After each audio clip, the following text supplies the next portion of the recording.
Molweni ndenamkela ku-SCTV ngeXhosa. Kukhona ishow enhla engu-Forever Maybe. Kule show ke kukhona ii-couples eziyi-4 kodwa mna ndizocela okwangoku uthetha ngo-Anelisa noSkhumbuzo. U-Anelisa ke noSkhumbuzo babetshatile. Bahlala bobayi-2. Xa bafike befake ii-rings bobayi-2 kodwa badivosa. Bathi ke ubuyelana kwabo babuyelana ngela xesha le-lockdown. Since abantu babengavumelekanga ukuya ndawo, so umuntu nomntu wayestakhe nomnye. Baphinda babuyelana kodwa into yabo yedivorce yaseyiphumelele. Kodwa ngoba babuya sebeqale phantsi bazama ukulungisa izinto. U-Anelisa uthi ke uSkhumbuzo ungumuntu obene-relationship anayo for about 10 years embhaqa nomuntu oyi-1. Uthi le ntombi iyaziwa nakowabo. Uthi uSkhumbuzo ubonwa ehamba ngeemoto ezinkulu kowabo, bazi ba ngumntu onemali. Zonke ezo nto zezakhe u-Anelisa. Uthi sele ethetha kulo Skhumbuzo ngezinto azenzayo abazihoyi. Kodwa amandla akhe bayawazi njengomakoti. uSkhumbuzo uthi lo mntu anaye umphatha kamnandi. Uthi umile kakuhle.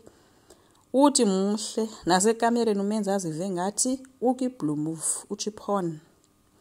Uthi uAnelisa akamohoyanga, akamhloniphi, akamziseli ukutya nangetray, akamenzi azive nje eyindoda. Akamayineli. Uthi zizinto ezo kuyo ebezimenze namhlanje babe badivosile. uAnelisa ke unenhliziyo ebuhlungu ngezinto uSkhumbuzo owayezitsho kuye xa babexabana.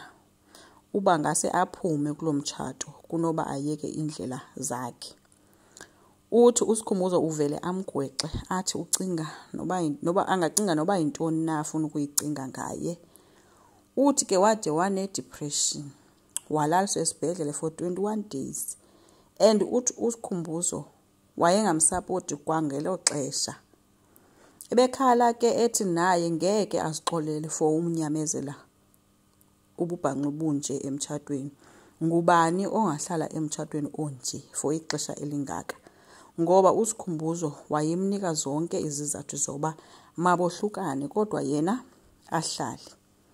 Ngexesha ethethayo ke besecaca uSkhumbuzo ebali. uSkhumbuzo nangoku ke akhalayo uAnelisa abalisayo akho nento ethi makambambe amthulise umkakhe. Uthule nje.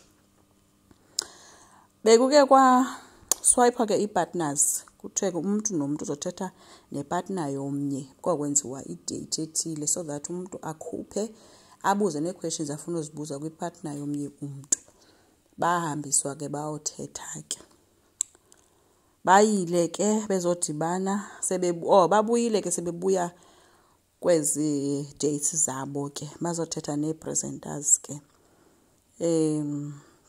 Umuntu nomuntu bebalisa ke uba uzive njani na. uAnelisa uthi yena ke izinto azenze kuSkhumbuzo ezize-tray nokumayinela. Uthi yena besehoye ubomi bakhe nabantwana bakhe because uSkhumbuzo ebengeyondoda yomzi. Mos ebeyindoda nje yestrato. So uSkhumbuzo uthe yena uyazazi uzenzile mistakes zakhe kodwa yena usengutata walomzi. Uthi njengoba uAnelisa engumfazi waseAfrika akadingi ukuxelela ukuba makamenzele ntoni, makamenzele isikhaftina, makamayinele, amenzele ukutya. Njengomfazi bekumele ba yayazi. Bebekhuphe amehlo ke abanye zezimpendulo zikaSkhumbuzo. uAnelisa ke uzongezile izizathu zakhe zoba yena wayevele wayeka kwauba ngumfazi wakhe ngokubahlala bonke ngenxa yezinto azenzayo eziphindaphinda. Ethi sezibona yena into yoba ungumama nje wabantwana bakhe. That's why emenzela ukutya. uLerato ke oyipresenter uthe into emchazayo kukuba noba waye kuba ngumkakhe kodwa iring yona ebeyifaka njengomfazi. I-therapist ithe into eyenziwa zii-partners ezindlini zide zingabonani uba lo mntu uphumile komnye ngoba umntu wenza le ayenzayo every day. Focus kule nto yakhe qha. Later ke baye bathetha ke uSkhumbuzo noAnelisa ngoba bazokwenzama kanjani uba iphumelele le nto yabo. uAnelisa uthe ipurpose yokuya kwabo pha kukulungisa umtshato wabo. naye uyazibona ii-mistakes zakhe kodwa uyacela uSkhumbuzo angalindeli uba uzoba right kwixeshana, ingamthatha neminyaka ngoba ininzi into eyenzekileyo kubo boyi-2. uSkhumbuzo ungqinile kuba ininzi into eyenzekileyo ethi imela uyifakile nyhani yagoba entliziyweni kaAnelisa, and noba angayikhupha kofuneka aqala ayekise ukopha kwayo before ayithunge. Kodwa ke uthi uyazisola ngayo yonke into ayenzileyo.